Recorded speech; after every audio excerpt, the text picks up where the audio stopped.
accompagner. Qui pourra remplacer le besoin par l'envie?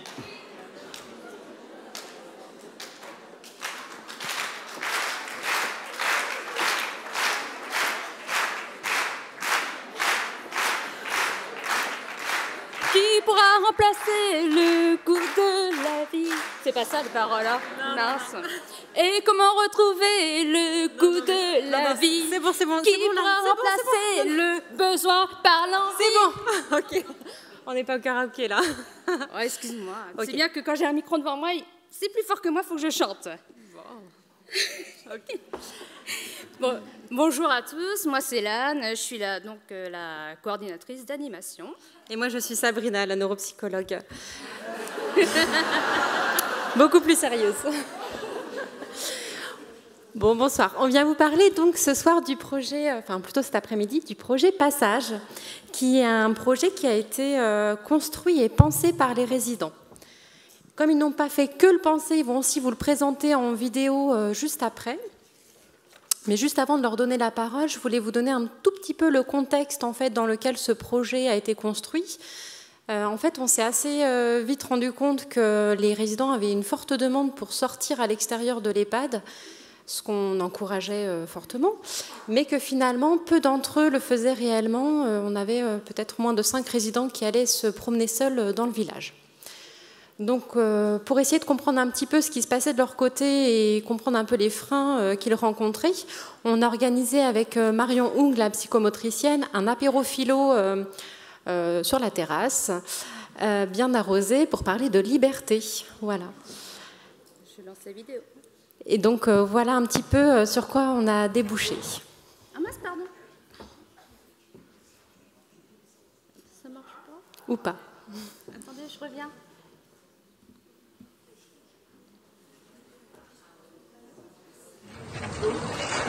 Bref, ce matin-là, je m'ennuyais. Et comme je détestais les gens qui s'ennuient, j'ai regardé le planning d'animation. Pour ne pas me détester, je suis allé à l'animation proposée. Ce que j'ai retenu était le mot apéro plus que le mot philo. Je suis allé là-bas, j'ai trinqué avec ceux autour de la table. 1 fois, 2 fois, 3 fois. Puis on nous a demandé que c'était pour nous la liberté. Pour vous, la liberté, c'est quoi? Et là, c'est parti, dans tous les sens. On aimerait pouvoir sortir seul. Il manque des bancs. Voilà. On aimerait bien avoir davantage de bancs. On est âgé, mal aux jambes. J'aimerais bien qu'on puisse s'asseoir de temps en temps. Voilà, moi, ce que j'aimerais, c'est que tout ensemble, on discute de choses et d'autres, mais ne pourrait-on pas aller jusqu'à Super U, où on pourrait là voir la vie et puis s'acheter ce qui peut nous faire plaisir, un paquet de bonbons, un paquet de gâteaux, voilà, puis discuter ensemble, ce qu'on ne fait pas ici. Il faudrait faire un diagnostic de l'accessibilité du village. Et là, je me suis dit que c'était une super idée.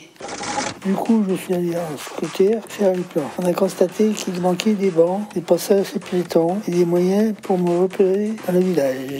Le plan en plus, et du coup, on a créé 3 parcours avec les autres résidents que j'ai du coup dessinés sur le plan que j'avais dessiné avant. Un parcours qui va au commerce, à l'école, à la pharmacie. Petit parcours auprès de la résidence pour se sentir à l'aise. Mais du coup, il a fallu tester plusieurs fois le parcours. Du coup, je me suis inscrit au groupe de marche nordique chaque semaine pour banaliser les parcours. Un jour, nous avons présenté cela au maire. Mes plans, mes parcours, nos propositions, ils ont été conquis. Et du coup, je me suis retrouvé à présenter le projet à Saintes, au Vegas, devant ARS, Agence régionale de la santé. Et il y a eu un tonnerre d'applaudissements. Je n'ai pas eu le temps de m'ennuyer. En rentrant à la Villa Amélie, j'ai regardé le planning d'animation. À l'apéro, philo, jeudi. J'ai hésité, mais je n'aime pas m'ennuyer, alors j'irai. Bref, je suis allé à l'apéro philo.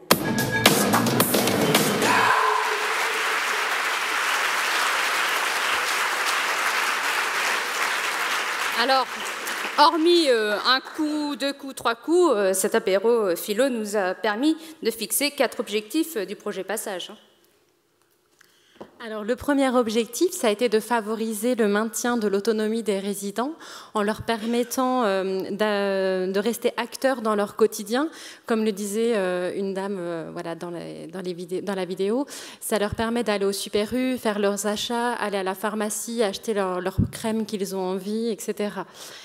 Ça leur permet aussi de maintenir leur autonomie en les incitant à agrandir leur périmètre de marche, avec notamment un parcours un petit peu plus petit autour de la résidence pour ceux qui marchent un tout petit peu moins longtemps.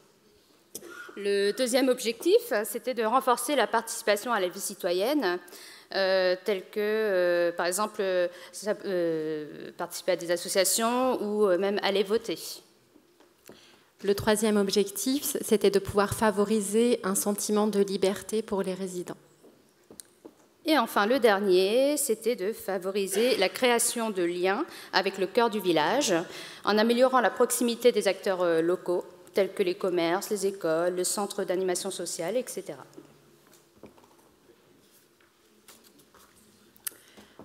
Donc, comme vous l'avez vu finalement dans la vidéo, le monsieur qui a tracé les plans a participé à un diagnostic de la voirie. Ces moments, ces sorties, en fait, c'était des vrais moments d'échange, de débat avec les résidents pour trouver un petit peu les meilleurs parcours possibles en termes de praticité, en termes de distance et d'intérêt. Pour la petite anecdote, avec ma collègue psychomote, on avait plutôt pensé des parcours qui allaient dans la campagne, puisqu'on est tout près des champs.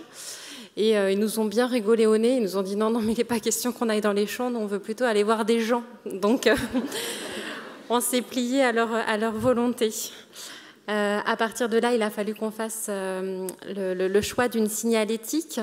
On a choisi de pouvoir compléter la signalétique communale avec deux lignes tracées au sol continues.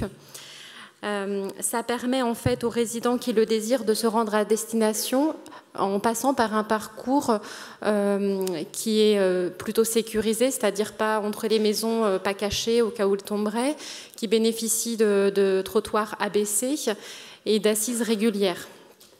La signalétique au sol permet de pallier aux éventuels troubles cognitifs qu'on rencontre fréquemment chez les personnes âgées, tels que la désorientation spatiale ou les troubles de la mémoire. Les assises ont été choisies pour être installées tous les 200 mètres avec des accoudoirs pour faciliter le relevé du banc. Alors, pour appuyer le projet auprès de la municipalité, nous leur avons proposé de se mettre dans la peau d'une personne âgée pour qu'ils puissent se rendre compte de la nécessité d'un tel aménagement. Donc, on leur a proposé d'endosser un simulateur de vieillissement pour ressentir la fatigabilité et la difficulté à se lever des chaises. Nous avons également fait une présentation auprès du conseil départemental avec 2 représentants du groupe de projet pour obtenir une aide financière des travaux. Et depuis 1 an, donc le projet vit, et nous avons inauguré le parcours en présence du maire de Saint-Rogatien et quelques élus. Donc tout cet aménagement est bénéfique non seulement pour les résidents de la Villa Amélie, mais aussi pour les habitants du village avec des enfants en bas âge, les assistantes maternelles. On peut les applaudir, merci.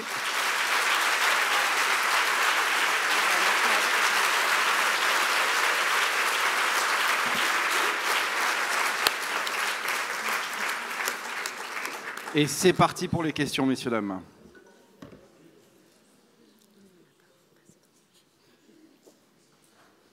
Pas de questions? Si, il y en a une, Bonjour, bravo. Merci. Vous partiez d'un groupe de marche, si j'ai compris, un marche nordique.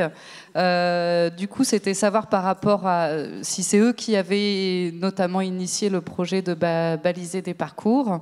Oui. Et si au sein de ce groupe, combien il y avait de résidents et s'ils étaient avec des cannes, des déambulateurs, des fauteuils roulants, voilà, connaître un peu le...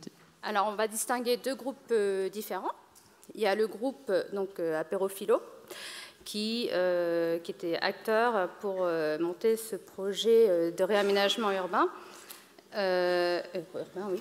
Et ensuite, il y a le groupe de marche nordique auquel ils se sont associés pour pouvoir faire le diagnostic de la voirie.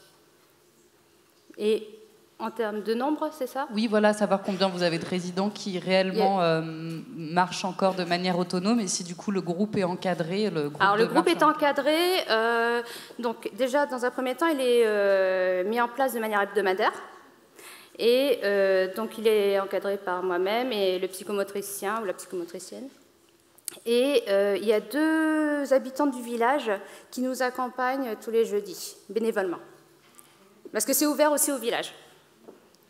Voilà. Il y a un groupe de 10 à peu près aussi. Allez, encore des questions. Levez bien la main si je ne la vois pas. En haut à ma gauche. Tout d'abord, félicitations. Du coup, je pense que ça a dû renforcer les liens entre les habitants du village et du coup l'EHPAD. Oui, tout à fait. Alors, du coup, en fait, on fait énormément d'activités ouvertes sur l'extérieur où les habitants du village peuvent intervenir ou participer aux activités. Donc, il y a la marche nordique, mais il y a aussi notamment l'atelier mémoire que Sabrina met en place, qui est ouvert aussi aux personnes âgées du village.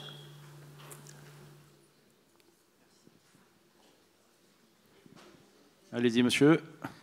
Oui, bonjour. En termes de kilomètres, de mètres, oui. Voilà, pouvez-vous nous dire au niveau du trajet des divers...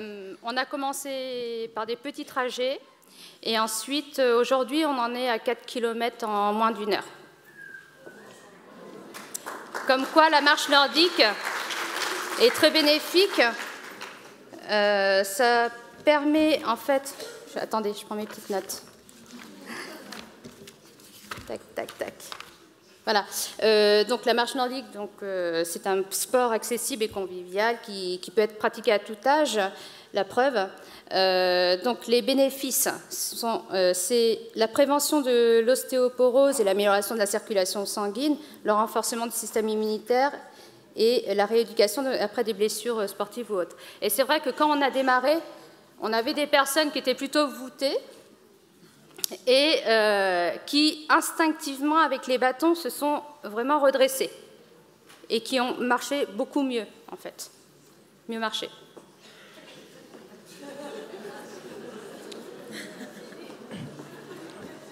Une question. Voilà. La dame avec le beau chapeau rouge. Orange. Orange. Une question. Est-ce que l'accès vers l'extérieur peut se faire en autonomie? Je veux dire, une personne qui se déplace seule avec son fauteuil roulant dans l'établissement et qui veut aller à son Super U, est-ce qu'il y va tout seul ou est-ce qu'il attend le jeudi, la sortie hebdomadaire? Non, le but justement c'est qu'il puisse y aller seul. Donc il y a le monsieur que vous voyez qui est en scooter électrique. Oui. Lui il va chercher sa bière. Oui, c'est vrai.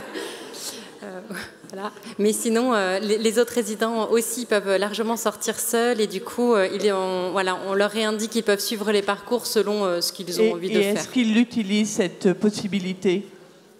Est-ce qu'ils le font seuls? Oui, ils sortent seuls. Oui. Alors, pas tous. Hein. On a quand même les freins qui sont quand même fréquemment rapportés par les personnes âgées et puis les familles. Ah oui, mais oui, ils utilisent ces parcours, ils sortent seuls.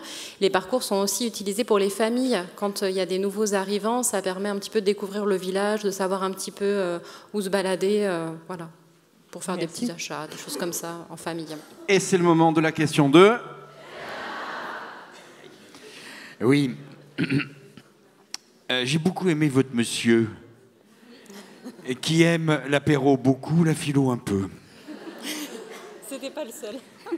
Qui prend son scooter pour aller se balader et pour prendre un rôle d'expert par rapport aux autres et par rapport à la commune. Vous avez parlé d'un certain nombre de choses. J'ai regretté qu'il n'y ait pas assez de précision sur les rôles dans le groupe parce que visiblement il se passait des choses. Hein. Et puis j'aimerais vous poser une question. Vous avez beaucoup insisté sur des points d'autonomie fonctionnelle ou les bienfaits de telle ou telle activité. Alors que moi j'ai perçu que les gens, ce qu'ils recherchaient, c'était mener leur vie comme ils voulaient, en toute autonomie sociale et non fonctionnelle. Est-ce que cet aperçu, où ce monsieur veut aller chercher sa bière avec son scooter, est-ce que cet aperçu vous amène à modifier vos objectifs sur vos actions et tenir compte plus encore des souhaits des personnes ? Oui, alors l'objectif, c'était effectivement de les rendre acteurs. Alors nous, ça c'est notre objectif, on va dire plus thérapeutique, de les rendre le plus acteurs possible de leur quotidien. Ça a changé les choses puisque à la suite de ça, ce groupe projet, en fait, ils n'ont pas eu envie de s'arrêter après l'inauguration. On a du coup maintenu les apéros philo avec différents thèmes. Et au fur et à mesure de ces apéros philo et de boire un petit coup, est venue l'idée finalement de se créer, plutôt de se formaliser sous la forme d'un comité de projet pour qu'ils puissent continuer à mener les projets qu'ils souhaitent et qu'ils valident au sein de l'établissement. On peut les applaudir. Merci beaucoup.